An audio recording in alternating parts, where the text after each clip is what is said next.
everybody. Hi, friends. Well, from Winter Wonderland, Salt Lake City, Utah, It's Thank God I'm Atheist. the podcast. I'm Frank Feldman. And I'm Dan Beecher. And coming up on the show, Dan, we're going to be talking about a hockey player making waves. What we're going to be talking about is virtue signaling. Oh, is that what it's really about? It's, and how we libs are all terrible. Oh, Because no. we're constantly just virtue signaling. Just telling people what we're for or Just- against. Constantly just projecting out into the world what's meaningful to us, like a bunch of assholes. Yeah.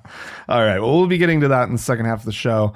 But first, we've got some news of the week, some stuff that happened that we want to talk about. Yeah, various newses. Yeah. My first story, Dan, it's almost as if the Church of England had been listening to the show. So right on the heels, I don't know if everybody heard about this, but the Church of England had a big ado about nothing, I guess, where all they did was just reaffirm their stance on gay marriage this week. It got headlines. I'm not quite sure entirely why. Well, because they were considering, because what everybody has been waiting for them to do for over a decade is just fucking do gay marriage. Yeah, but it was really just a sort of of a headline. But they said that priests could bless gay unions, the people themselves in church, but they cannot perform the marriages in the church. And then right on the heels of that, the Church of England apologizes to the LGBTQIA plus community. Well, they're your letters, Frank. You should be able to say them. I don't know. I get tongue tied over all the time. I'm not sure why, but they apologize to my people for the church's shameful treatment of the gay community through history. Right. But we're not going to fix it. Right. We're going to apologize for it right. and continue on as normal, as usual. And so, like I said, it's as though they were listening, but they also didn't really understand our conversation last week. Let's see. They say, we have not loved you as God loves you. And that is profoundly wrong, the bishop said in an open letter. We affirm publicly and unequivocally that LGBTQ plus people are welcome and valued. We are all children of God. What? No. Let's see. You don't affirm that. Yeah. The occasions on which you have received a hostile and homophobic response in our churches are shameful. Correct. And for this we repent. Incorrect. You have yet. not repented Not at yet, all. You haven't.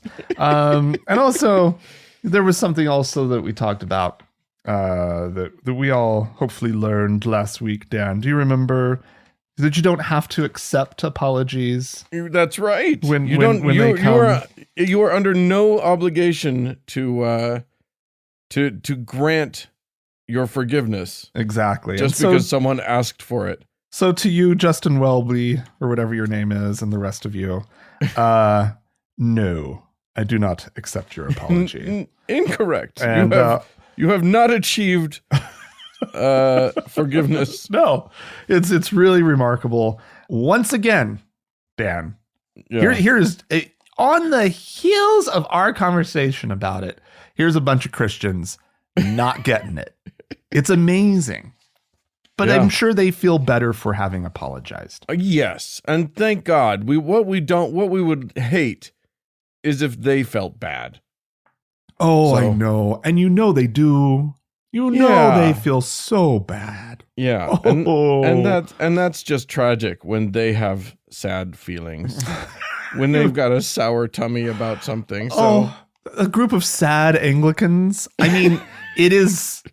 Do you have to use both those words to really describe? Like, you don't have to describe them as sad Anglicans. They're just Anglicans. They're just Anglicans. They're dour as a matter of course. Oh, Lord. All right. Well, thanks for that non-apology, you ding-dongs. That was great. We're very sorry that we are going to continue to hurt you. Yeah. Amazing. Like, just choice. Oh, wow. That's great. I'm gonna take us to a totally different place. In Mississippi, so a new bill has been filed. This has not been passed. It is just up for consideration by lawmakers within the state of Mississippi, which is, I think we can all agree, our best state. In so many ways. In so many ways. It's number one on almost every metric you can imagine. As long as number one is the lowest. So this new law that they've proposed would not go into effect even if they passed it, because it is already explicitly ruled unconstitutional. Oh, okay. That was based on a Supreme Court decision way back in 1962. So what it allows is for public schools to have prayer. Now, that is explicitly not allowed here in these United States of America. Oh, God. And for good reason, which I would hope is obvious to all of our listeners. But, it's like we have more than Christians that attend these schools. Yeah. We have us, for example. And also, our Constitution is explicit that, the government's not supposed to be able to take sides on religious issues. Which if you let our public schools do. Right. Yeah. Or let them do prayer. Right. Good Lord. Could you imagine having... Now so the reason that they're putting this bill forward is as a quote unquote trigger bill. Yeah. Which didn't used to be a thing. Right. It used to be that you just, if it was decided by the Supreme Court that a thing was unconstitutional, you just didn't pass a bill about it. Because why would you? It's illegal. Right. But we have the crazy Supreme Court now. We have the nutballs. We have the religious apologist, activist Supreme Court. They are literally in there. They literally decided to go in there. They expressly went in there promising the Federalist Society and others that they would overturn Roe v. Wade and do a bunch of other Christian activism when they got in there. Right. They like behind closed doors, but people have come out and said they were there. They witnessed this happen. This is true. So, and then they lied about it in front of Congress when they were asked, hey, what do you think about Roe v. Wade? And they all said, oh no, it's established law, blah, blah, blah. And then because they're fucking liars and hypocrites. Yeah. Anywho, so even as it stands, the public schools can do things like have 60 seconds of moment of silence or whatever. And people, kids can pray. Kids can pray at school on their own. Oh, totally. There is prayer in school. You can have as much prayer as you want. I used to do it all the time. You just can't inflict it on other people. And believe me, none of the people who are heralding this law are anticipating the time when a Muslim kid wants to get up and give the prayer. Because here's the thing. This wouldn't just be, these kids are getting up. This would be school-directed prayer. No. In this one, I was just about to say, this law says that what would be allowed is, quote, non-sectarian, how is that possible? Non-proselytizing, whatever, student-initiated prayer. That's 3 hyphenated words in there.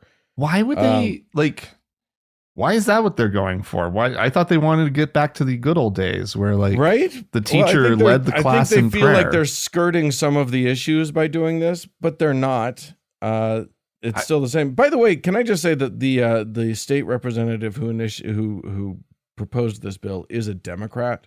That's how good Mississippi is. Their Democrats are the ones, everybody agrees on this. Yes, student initiated. Come on. The whole point is that this would go over the loudspeaker of the school, right? Like the whole school, and they keep saying that, like, you know, you don't. But like, how do you not participate in that? If it's over the loudspeaker, unless you got to bring your Bose noise canceling headphones or whatever. I mean, I'd be sending my kid to school with them, right? Or like, or some of those, just some good earplugs. Even if it doesn't matter if you can actually hear it. It's the gesture of like, nope, and plug my ears. Just literally stick your fingers in and go la la la la la la la la the whole time. If they can inflict that on you, you can inflict the la la la on them. Yeah, but you're right about a Muslim kid deciding to do it, because all of a sudden it would become sectarian. Right. Like the moment that it's not, whatever the big church in town is. Yeah, literally, if your prayer says, "Dear Jesus, please bless us all in the name of of Jesus. Dear God, who is the only God of the world, who is the Christian God, in the name of Jesus, we pray," that's non-sectarian. But the second a kid gets up and says, "Allahu Akbar," my God, that would instantly become sectarian. Could you imagine? I almost just want to see this. Like, I hope the Supreme Court allows somebody do a non-sectarian Satan thing, just so we get the moment where they all go, "Oh, this was a bad idea. Oh shit, wait, how did this happen?" But the problem is that they don't care about being hypocrites. They're fine with it. Hypocrisy works great for them. So they won't see the problem of banning the Islamic prayer, the atheist prayer, the Satanist prayer. Right. They will have no problem with any of that. But they'll ban all of those things, but let the Jesus stuff go through, no problem. They have zero issue with that. Right. All right, Dan. Yeah. Well, here's a fun story, Dan. It's another one of these, hey, let's piss off all the Muslims. Yeah. Stories. Okay, great. This last week, one Mr. Rasmus Paludan. He's just make up names.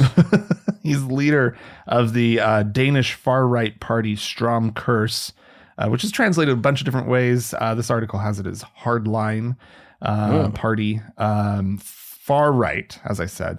Far right. Burn a copy of the Quran near the Turkish embassy in Stockholm last week. The far-right people up in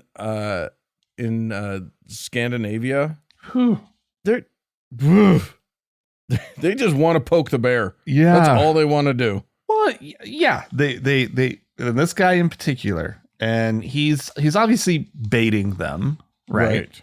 And he welcomes the violent response. Yeah. He wants to see it. That's why he's doing this. He's a master baiter. He is indeed. Anyway, I thought it'd be interesting just to read a few comments in response to this by Muslims who are outraged. Let's see. This is from this is in somebody in Turkey. He's the main opposition leader, Kemal Kılıçdaroğlu. He says, "The inhumane attack on the Holy Quran in front of our embassy in Stockholm is unacceptable. We know well the purpose of this disrespect that will hurt billions of Muslims." Oh, all billions of them. "I condemn this fascism, which is the pinnacle of hate crime." Okay. Wow. Okay. There's a lot wrong there, but there's so much wrong there. Do you know that in order for something to be inhumane, there has to be a human? Involved? Yeah, I know. I mean, this is a problem, right? Because I think what this ding dong likes to do, and he does this. This is his thing. This is not even the first time we've brought him up on the show. He goes and he says he's going to burn a Quran in order to get a little bit of media attention. Yeah. He then burns the Quran. Yes. Usually with a police presence. And because he does have the right. He can burn a book. He absolutely, and this is where it's like he has 100% the right to do this, right? If he wants, it may be a ding dong thing to do. It is a stupid thing to do, and it's just like going out of your way to offend just to see the react. I mean, he's a troll, right? Yeah, he's just trolling Islam, and while you can sit back and just be like. There's a part of me, I mean, there's actually no part of me that enjoys it, but there's a part of me that's just like, that marvels at the response, right? Yeah, I don't the want one to thing see you it. don't do Right. is feed the troll. Yeah, you don't. You just go, oh, well, he's a jerk. Yeah. Let's see. This is from, who is this from? It doesn't matter. We don't know who these people are. Here's a quote. I also appeal to my Muslim friends in Sweden. I believe that the majority of the Swedish people do not support these radical ideas, and I know that you will not lose your common sense, to his Muslim friends, right? Like, don't take the bait. And let's see, another tweet. I condemn the vile attack of the Holy Quran in Sweden. The Swedish government should take the necessary steps against Islamophobia, meaning make it illegal to burn the Quran. Let's see. This is what's so dumb. Yes, your book is holy to you. Sure. And you should revere it. But you should also know it's a book. Yeah. And I remember there was a guy, and it's just a book to the rest of us, right? Right. And kind of an awful book to the rest of us. And you can't expect us to care about your book. Right. Why would that be a thing? Right. So in Salt Lake, we've talked about how Mormons have their semi-annual general conference downtown in Salt Lake. And back before COVID, when they, when people would swarm in from all over the world to this, a bunch of protesters would come in. And I remember one guy who put a Book of Mormon on a string and he would throw it down on the ground in front of Mormons. This is the same move, right? To bait them. Yeah. To make them feel bad. Like, I am disrespecting your book. Right. And then he would dare anyone to throw his Bible on the ground. And I was just, first of all, if they're offended by the Book of Mormon they also believe in the Bible, ding dong. Right. So they're not going to do that. Right. But I'd be glad to. Like, this, you don't see the problem with this? Yeah. You don't see the problem with what you're doing right now with this claim that, like, it's okay to do to their book, but don't you dare to mine? Yeah. Oh. Very silly. It is very, very, very silly. And I do not like this guy at all. No. This, what's his name? Rasmus. I do like the name Rasmus, though. Yes. And Paladin, that's a pretty good last name. Is it a real last name? I think so. It sounds like something in the Star Wars. Yeah. Yeah, that guy. Senator Paladin. Rasmus Paladin is definitely a Star Wars name. 100% that is a Star Wars name. That dude lives long, long ago in a galaxy far, far away called Sweden. Well, he's Danish. I think he has dual citizenship, and that's why he does it in Sweden. He's all over the place. Yeah. He's all over the place. All right. Well, do you remember... It wasn't last week. Maybe it was 2 weeks ago. I don't remember. Recently, we talked about Hamline University. I'm not going to say Hamlin. I just like Hamline way too much. So Hamline, there was a big to-do, a big kerfuffle because of an adjunct professor in, what was it, art history, something like that. Sure.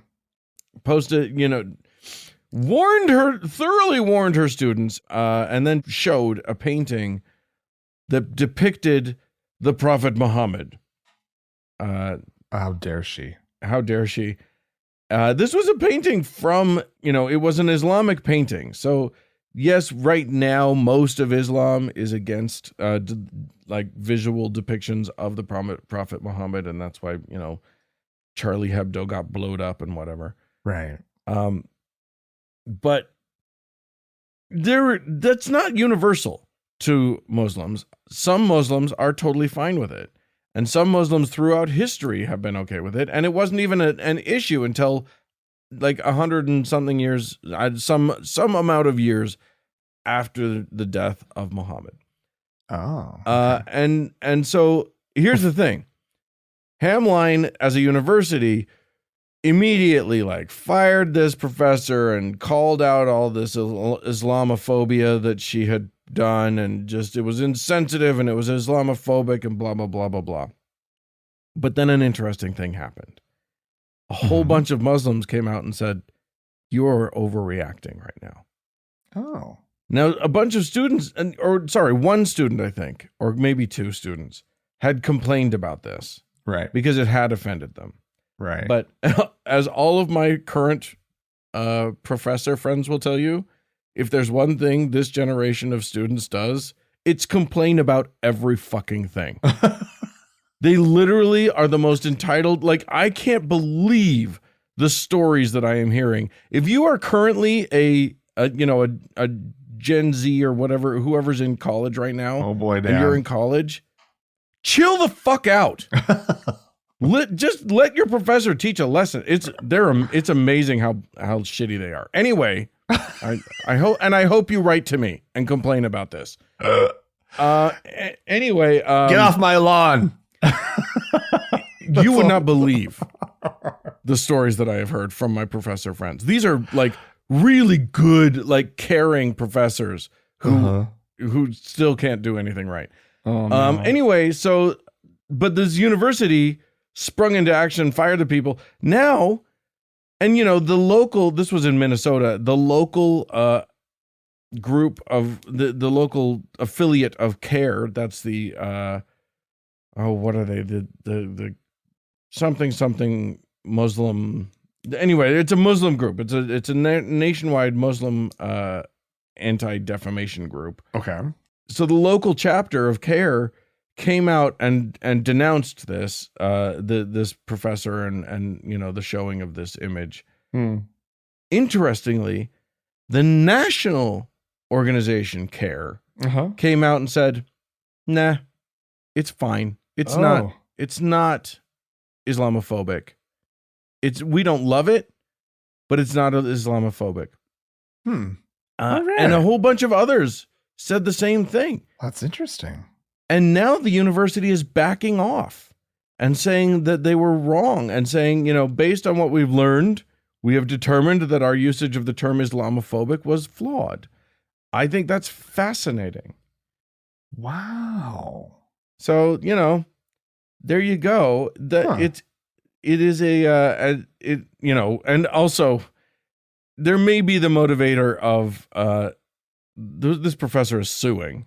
And I think rightfully so. I think she has a strong lawsuit on her hands, because she warned him. It was like she was very careful. Everything I heard about it was like, damn, this was handled totally correctly. I mean, we haven't brought this up in the context of the story, but like the University of Utah in the early 2000s was coming off of a lawsuit of a student in the theater department who'd sued over having to say a word in a play that she didn't want to say.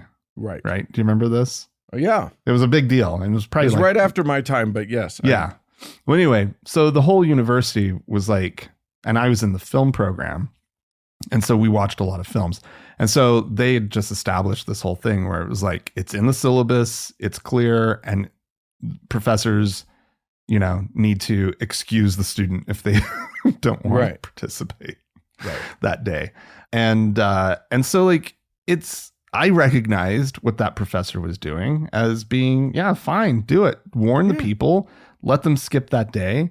And if there's an assignment that's based on that, come up with some alternative, or just, which this professor 100% did. Yeah, it's great. Yeah. I mean, it's not great. I wish that people weren't so sensitive and that they recognized that education, sometimes needs to push you into an uncomfortable place.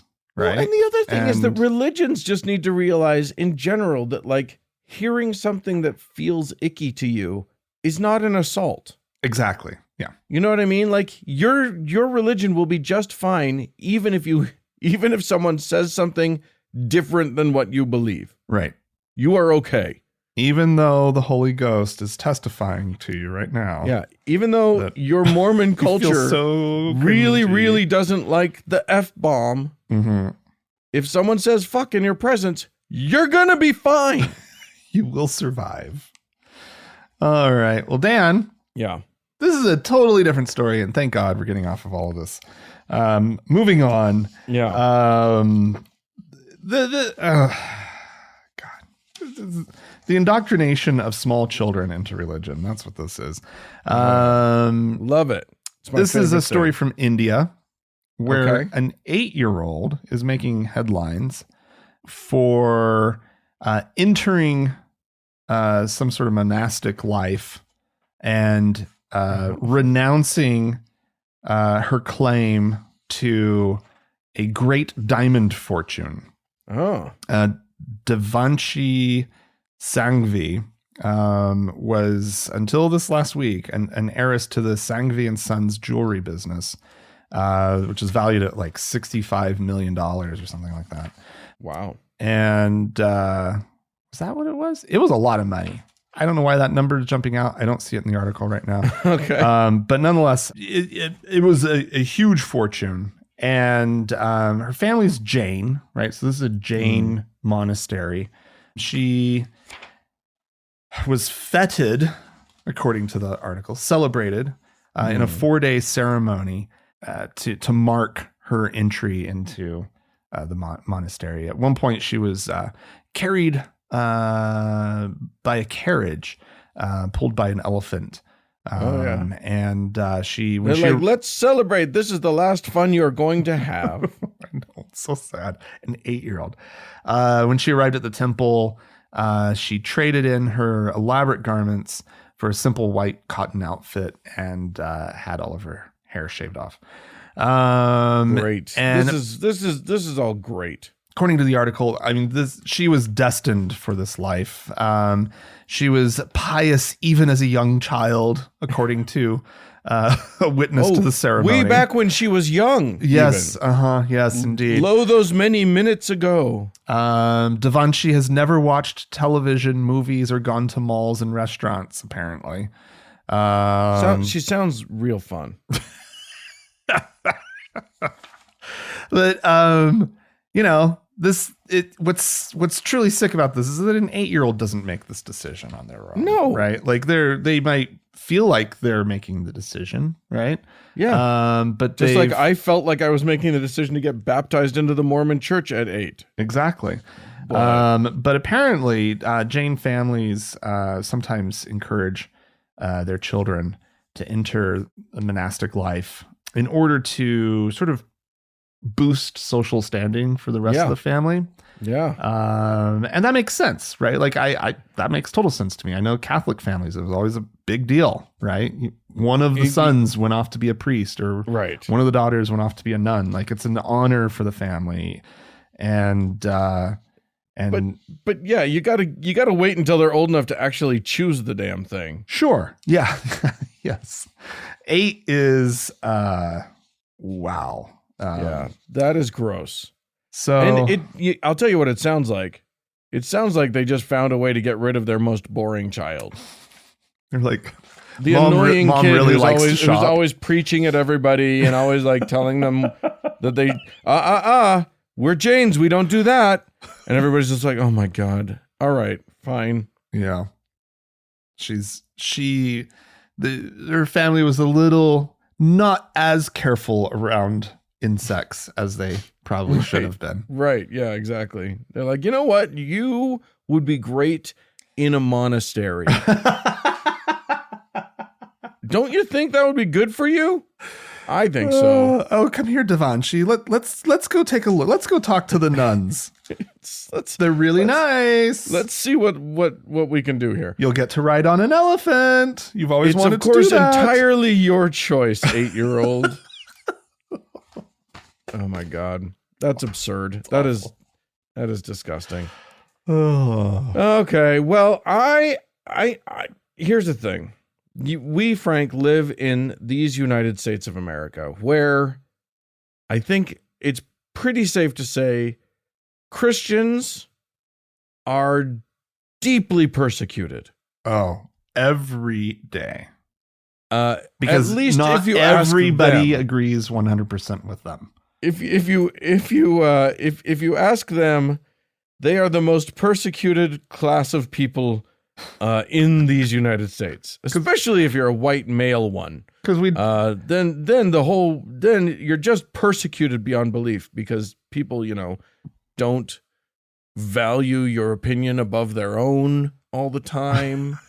And sometimes they will argue with you about things and say that they disagree, which is just unfair. persecution.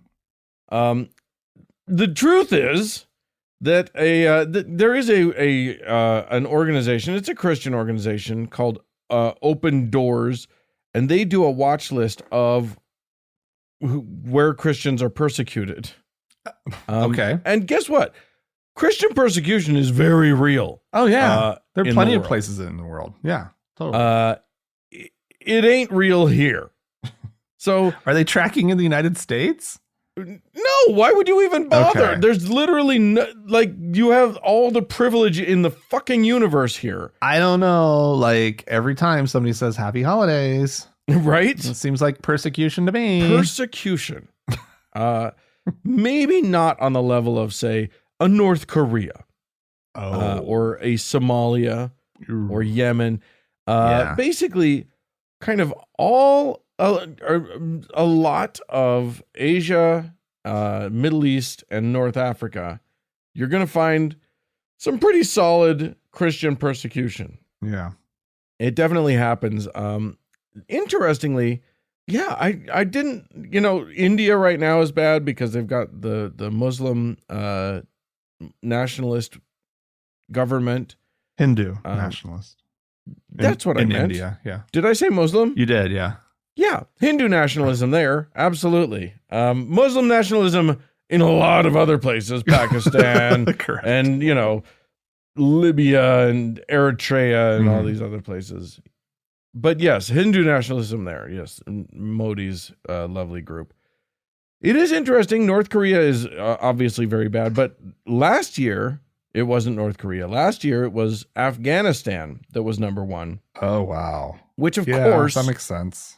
because Totally makes sense. those Taliban-y guys, they were running riot. Wait a second.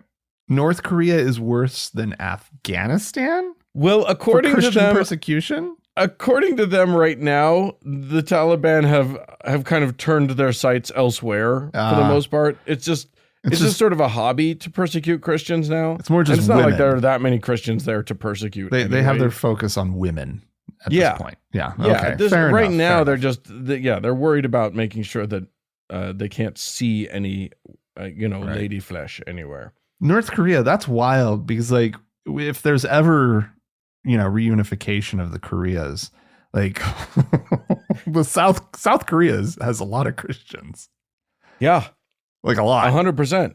That's crazy. Yeah, the Korean Peninsula, it's literally night and day on this front. Yeah. But if it is ever reunified, there's going to be a big culture clash. There's going to be they're going to have to do some reckoning. Yeah. Yeah. But yeah, it's fascinating. If anyone in the U.S., in Europe, ever fucking complains about Christian persecution, Yeah. you have my permission to bop them. No. I'm not saying punch them. I'm saying you take a magazine and you roll it up and you bop them sternly in the nose and you say, no, no, that you're bad. You're naughty. You're not even supposed to do that to your dog, Dan. No, don't do it to a dog. Don't ever do that to a dog. Do it to people To Christians. who are bad. To Christians who are bad. That is the correct response to a Christian who says that Christians are persecuted here. Oh, Anyway, there you go. Listen, if you would like to come up with a better way to respond to the persecuted Christians in your life, You can write into us, podcast@thankgodimatheist.com. Or call and leave us a voicemail message. The telephone number is 424-666-8442. Stick around, there's more show coming up.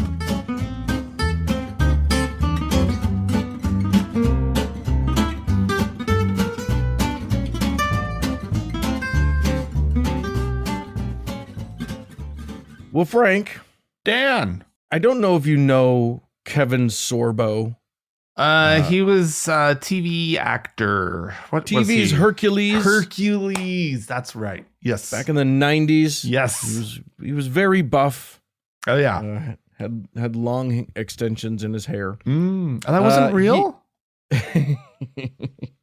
Probably not. I don't know. I assume not. Anyway, maybe it was after a few seasons. Once he was committed. He has since then Hollywood has not embraced him the way they obviously should have. He is a great actor, fantastic. But the place that he has found refuge is in Christian movies. He's huge in the Christian movie industry and has become a mouthpiece for Christianity and for the lunatic, the people we were just talking about who believe that Christians are just so persecuted, just so persecuted. But he also has some knowledge about our side of the aisle. I think it's fair to say that he really gets us, we atheists, that is. So in this clip, he's talking to former Georgia gubernatorial candidate. She did not make it to be the governor. This is Candace Taylor, and they're going to talk about us. Okay. I think they nail it. I think they've got our number. So let's hear what they have to say. These people look in the mirror every day and hate what they see. These are angry people. These are people that have no hope in their lives. They probably don't work. They probably collect unemployment from your dollars and my dollars. They probably get paid by George Soros as well. But these are people that really have so much disappointment that their lives didn't turn out the way they wanted it to. These trolls are people that just have nothing but anger and hatred. They live in this black hole. They want to suck all of us down that black hole with them by attacking you, attacking me. Well, like you said something really powerful a while ago, and I was going to point it out, so I'm glad it just got brought back up. But you said something to the effect of, why do you get so angry about something you don't believe in? Yeah. That's powerful. And it's true. And I think it's because they do believe in something. They may be angry because they were sexually abused, or they were physically abused, or they didn't feel love, or they felt rejection. And maybe they turned away from God and the idea of God because of that. But there's definitely something inside of them that feels anger towards something. Yeah. Well, these are people who failed. They failed in their lives and they gave up. We're failures, Frank. It's just so sad. You gotta love a moment where somebody literally just sits there and shits on a group of people, just insults the shit out of them for a minute and a half or whatever, and then goes, why are they so angry? What could they possibly have to be angry about? These fucking idiots. Yeah. They're lazy, they don't work, they're failures, blah blah blah. And they're just angry, and I don't know why. Yeah. That's choice. That's really funny. Why can't they leave us church folk alone while we sit here and just having never spoken to one in our entire lives, just shit on and insult a group of people? Why are they mad? I can't figure it out. I know. We must have been abused, Frank. Yeah. I mean, some people have been abused. That's a pretty damned good reason to turn your back on a system that promised that said you'd be protected. Yeah, but I don't think that that's evidence of anything. No, like there are plenty of people who abuse and stay in the church. Yep. So obviously that doesn't just. It's really remarkable, right? Like like you hear somebody say that line, and it's like he's just lying. Right. Well, like he doesn't believe this. Like, and if he does, wow. Like, Yeah, I have no problem believing that he believes it. I just think here's the thing. They tell themselves, and this is one thing that religion is really good at. You tell a story that sort of comports with your view of how the universe works. And then you stick to it no matter what, and you don't let any evidence get in the way of your belief of that story. Sure. And that's what they were trained to do by their religion, and it's what they do about us. And it's why it's such a mind-blowing experience for Christians when they meet an atheist that's a good person. Right. I can't tell you how many people has said to my face, you're actually a really good guy for an atheist. I don't know why, like, for being such an awful human being. I don't understand it. You're actually a nice person. Huh. Yeah. Yeah. All right. Well, some other really nice people have written into us. So let's get to that. Alexis wrote in to say, "Hi, Frank and Dan. I appreciate your latest episode about forgiveness. If you'll recall, ladies and gentlemen, last week we had a discussion that I really enjoyed about the fact that Christianity is focused entirely on forgiveness and not at all on like apology or making things right or any of that sort of thing. It's or very they're backwards. focused on forgiveness and they don't understand forgiveness. Right, exactly. They don't understand what it's about or where it comes from or why anyone would do it. Right. The thing that Christianity is just based on, they have no understanding of. Yeah, save the perpetrator, fuck the victim. Yeah, exactly. I appreciate your latest episode about forgiveness. It struck an ex-Mormon chord with me. I had a long-ass personal story written out, but I decided it was too much of a downer for all the fun-loving listeners, so I shortened it up to just the following closing argument for the jury's consideration.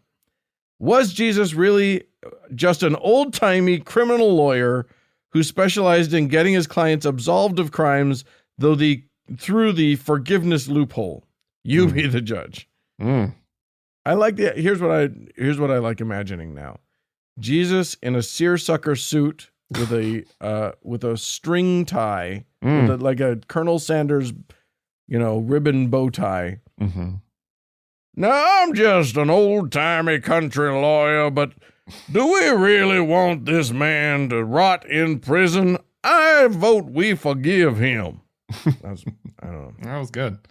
I think Alexis has come up with a nice image. Yes. All right.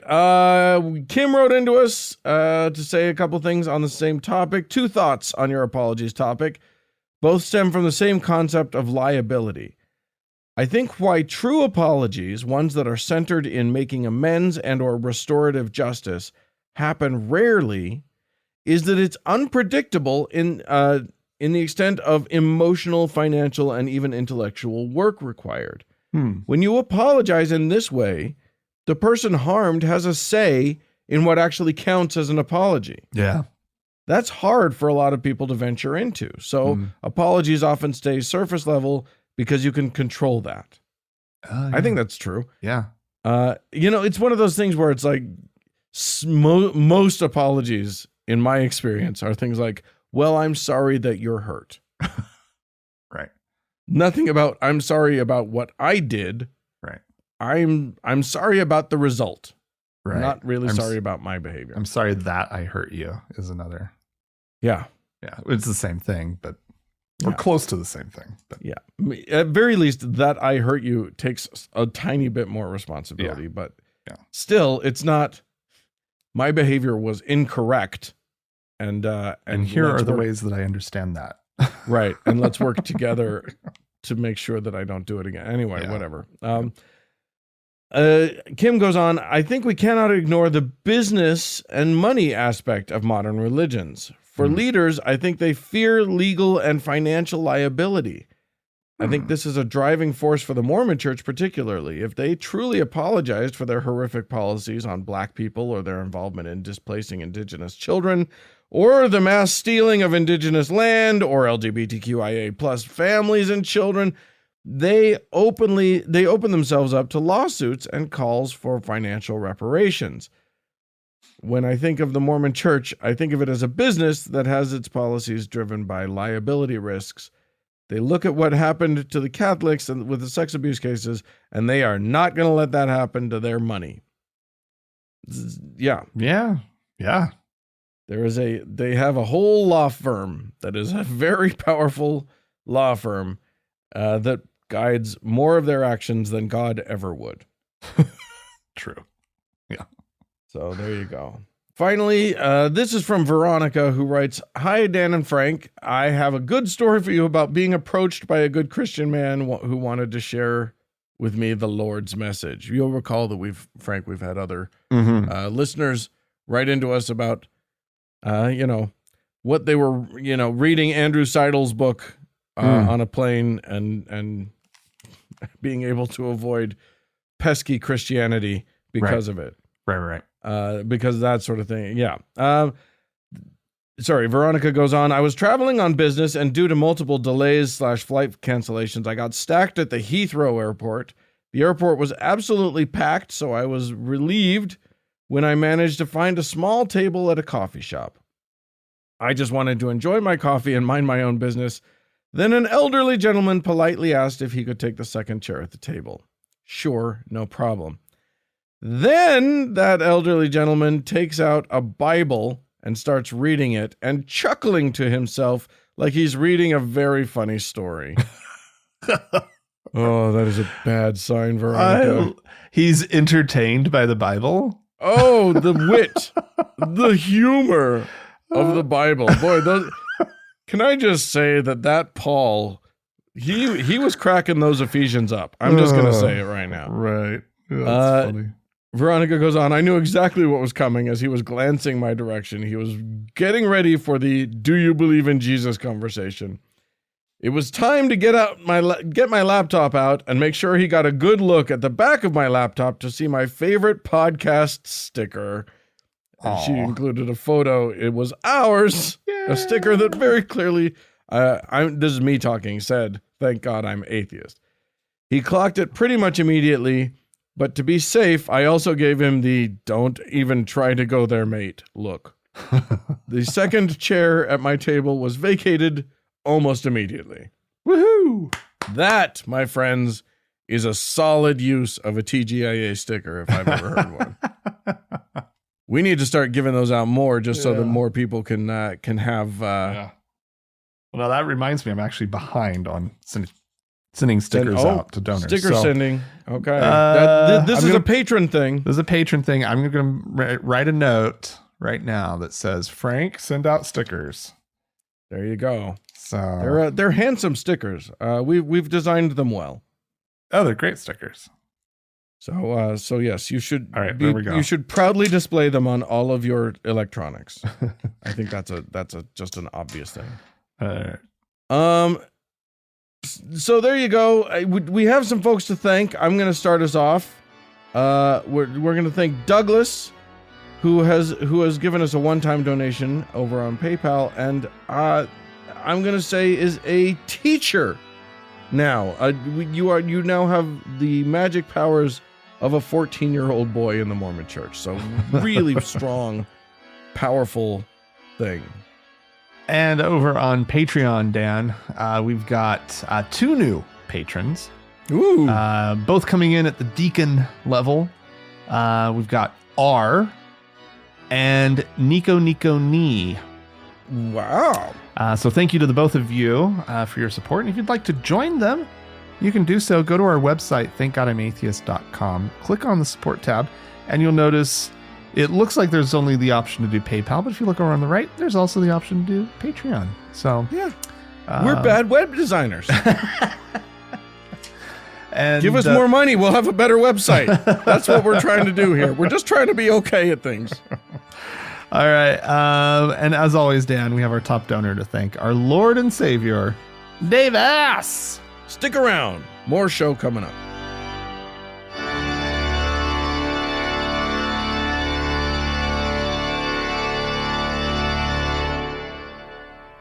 Well, Frank, Dan, there was an occurrence. We're going to talk about a sport thing. You and I are great lovers of the sport. Okay, all right. I gotta brace myself. Yeah, and everybody out there should brace themselves. It's terminology will not be correct If we No, get no, into the there's weeds. no terminology. Don't worry about it. No? But what happened was that in Philadelphia, Mhm. at a Flyers game, that's the hockey team there in Philly. Oh, okay. They had Gay Pride Night. And, At hockey? Yeah. Oh, Isn't that lovely? That surprises me. I don't know why. Why does that surprise me? Look, hockey needs all the fans they can get. So they're trying to lure in new ones. So they had their Gay Pride Night, and what that meant, like what had happened was, because the teams go out onto the ice before the game to warm up. They do a whole pregame thing. They take some shots and whatever, skate around, probably do some pirouettes, whatever they need to do. Yeah. And this time when they went out for their pregame warm-ups, they did so in pride-themed jerseys and with hockey sticks that were wrapped in rainbow pride tape. Cute. Okay. So yes, it's a very lovely thing, lots of colors. And then they went and took that all off and said, and they're obviously you can't play a full game right in gay regalia. No. But the one gay fan in the stands felt welcomed. Felt so welcome, except by 26-year-old Ivan Provorov. Provorov. Uh-oh. Okay. Provy, as I heard his coach call him. Rightly so, apparently. Who's a Russian, who immigrated to the U.S. Okay. And decided that it was against his religion to wear a rainbow. And he sat that one out. Just the pregame thing. Went on to play very well in their game. The Philadelphia won 5-2. Okay. All right.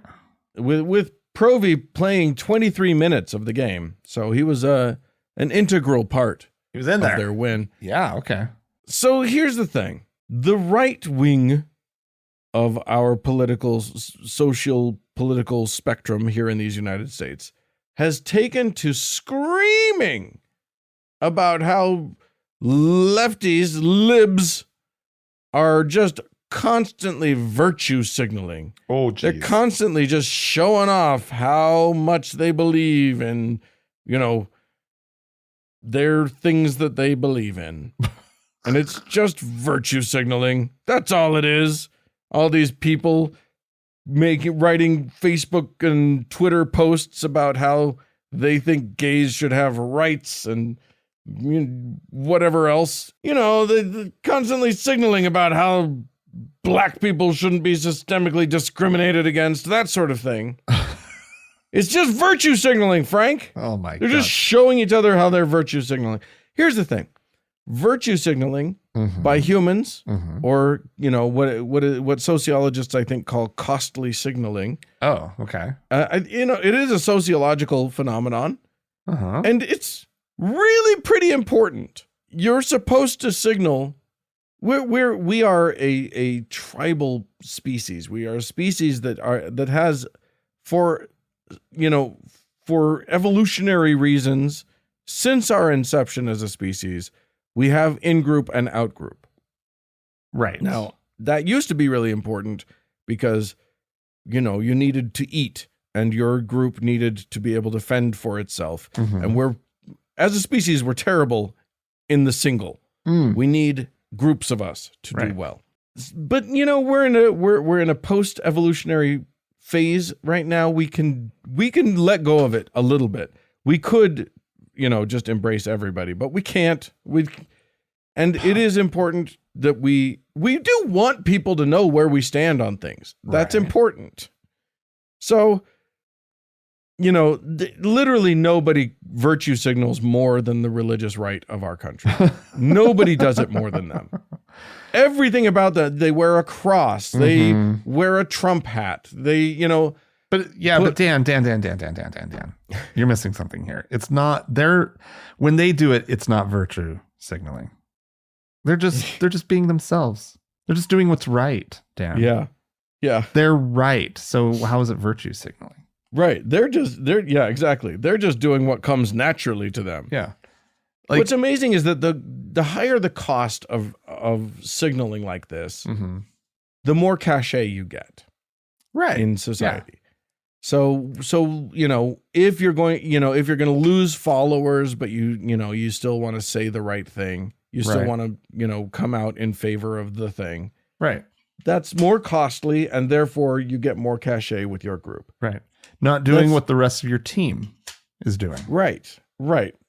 And it actually didn't cost him anything. In fact, yes, there was a bunch of controversy, but his jerseys, of course, sold like hotcakes afterwards. Right. He signaled to his people, and they appreciated that signal and rewarded him for it. It's costly in sort of, I mean, and maybe it really wasn't, because who knows how many of those guys were just like, yeah, pride, we're doing a pride night, right? They just went along with it, right? So yeah, you're right. Well, it probably wasn't that costly, right? They're mostly young guys. They're fine with gay people, right? But it wasn't that costly for him in that context. But sort of there's the idea of you stood up to the rest of your team, your coach, the owners, right? Like people like, oh, there's one guy who's not doing the thing, right? Like it stands out. And while it didn't cost him a lot, he got a lot in this case, right? He got cachet for that. Yeah. With the wrong people. But his people, truth is, right? What's that? But his people. Yeah. They came through for him. So he made some money. He got some cachet. I think it's interesting. It's funny to me that this virtue signaling thing has become this rallying cry for, as a bad thing. When it's just so obvious that it's just a thing that everyone does. I don't know. It's not a bad thing. You're just trying to signal what you find to be good and virtuous. But it is pretty easy to be hypocritical about it, right? Yeah. To like, as a matter of fact, calling out virtue signaling is virtue signaling. It's a thing that Christians do to show to other Christians how much virtue how good they are with right-wing politics and whatever. Right. No, it's like, if that's, anyway, I don't know what point I would actually want to make at this point, but like, other than fuck that guy, that hockey player. Fuck that guy. I'm tickled to know that hockey is having Pride Nights. Like, it's just everywhere now these days, Dan. It's almost like it's almost like there's a percentage of our population that has been mistreated horribly. Yeah. And a lot of folks are kind of like, hey, cut it out. Yeah. Well, and it is funny that like the cost for the team now is to not participate in those kind of events, to not throw those kind of things, right? Because like most of the people in this country are just like, gay people, whatever, right? Yeah. And I mean, and I know there's a lot of people, a lot of listeners who are in parts of the country where maybe that doesn't feel like that's the case. Maybe you're in a small town or something like that. Right. But like by and large, this country has made incredible strides on the issue of gay rights and just acceptance and whatnot. Like, and I guess, and I should be clear, it's obviously, there are levels of privilege throughout the LGBTQ community. Right. And for some of us, urban white males, cisgender males, like right. Wow. It's amazing. It's amazing. It can be amazing to see like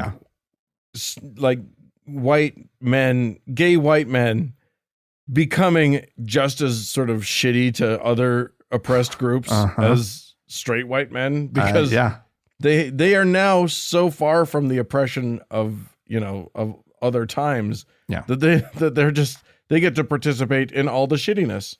So good for them. Yeah. It's not universal, certainly. There's obviously. But it feels great, Dan. Like to be able to be you want Look, Like- what's the point of being at the top of a pyramid if you can't pee on the people below you? No, and that's obviously not what I'm saying. No, I know. Like, I know. I just feel like I kind of need to say that as that person who, but not the person who shits on the others. Right. Like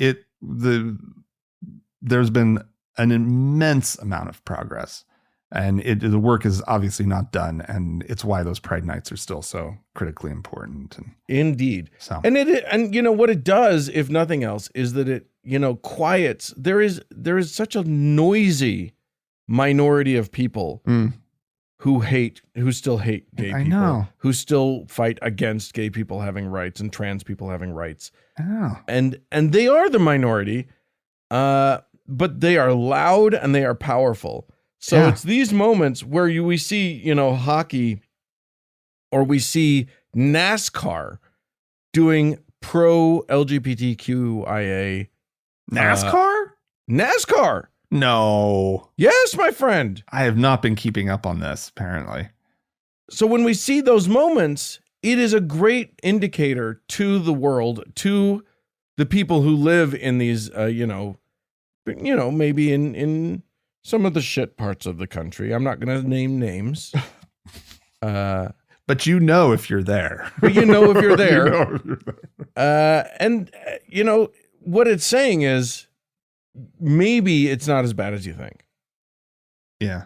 Because look, they're virtue signaling. You know what I mean? The Philadelphia Flyers are virtue signaling, and the blowback is small. They're not losing any ticket sales. They're not losing revenue off of this thing. Right.